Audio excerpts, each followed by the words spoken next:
പേരൻസിനെയും family ആയിട്ടും മക്കളെയും എല്ലാവരെയും കൊണ്ട് കാണിക്കാൻ പറ്റുന്ന ഒരു സിനിമയാണ്. എല്ലാവർക്കും ഉറപ്പായിട്ട് ഇഷ്ടപ്പെടുന്നത്. അതുകൊണ്ട് അമ്മമാരെയും അച്ഛന്മാരെയും മക്കളെയൊക്കെ കൂട്ടിയിട്ട് ഈ സിനിമ നിങ്ങൾ എല്ലാവരും പോയി കാണണം. കണ്ടിട്ട് ഇഷ്ടപ്പെടുകയാണെങ്കിൽ മാത്രം ഷെയർ ചെയ്യണം. ശരി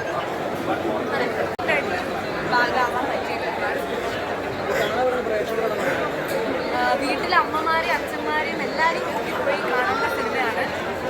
മെയിൻലി ഞാനത് എടുത്ത് പറയുന്നു. കാരണം എപ്പോഴെങ്കിലുമൊക്കെ ആയിരിക്കും പ്രായമായവരൊക്കെ സിനിമ കാണാൻ പോകുന്നത്. കഴിഞ്ഞാൽ എല്ലാവർക്കും ഇഷ്ടപ്പെട്ടു എന്നാണ് പറയുന്നത്. അപ്പം നല്ല അഭിപ്രായമാവുമെന്ന് വിചാരിക്കുന്നു. ഒരു കുഞ്ഞു സിനിമയാണ്, ഒരു നന്മ നിറഞ്ഞ സിനിമയാണെന്ന് വിചാരിക്കുന്നു. അപ്പം ഇഷ്ടപ്പെടുകയാണെങ്കിൽ എല്ലാവരും പറയാം. ഫാമിലി പടമാണ്. സോങ് എത്ര സോങ് ഉണ്ടായിരുന്നു? 5 സോങ് ഉണ്ടെന്ന് തോന്നുന്നു, 5-6 സോങ് ഉണ്ടെന്ന് തോന്നുന്നു. അതല്ല, ബാക്ക്ഗ്രൗണ്ടിലാണ്, സിറ്റുവേഷണൽ സോങ്സ് ആണ് കൂടുതൽ. അപ്പം അങ്ങനെ പാട്ടായിട്ട് അധികം കാണിക്കുന്നില്ല, സിറ്റുവേഷണൽ സോങ്സ് ആണ്. അപ്പം ഇഷ്ടപ്പെടുമെന്ന് വിചാരിക്കുന്നു. ഷാനിക്ക ആണ് മ്യൂസിക്. കോമഡിയും ഉണ്ട്. ഇപ്പൊ എവിടെ താമസിക്കണേ? ശരി.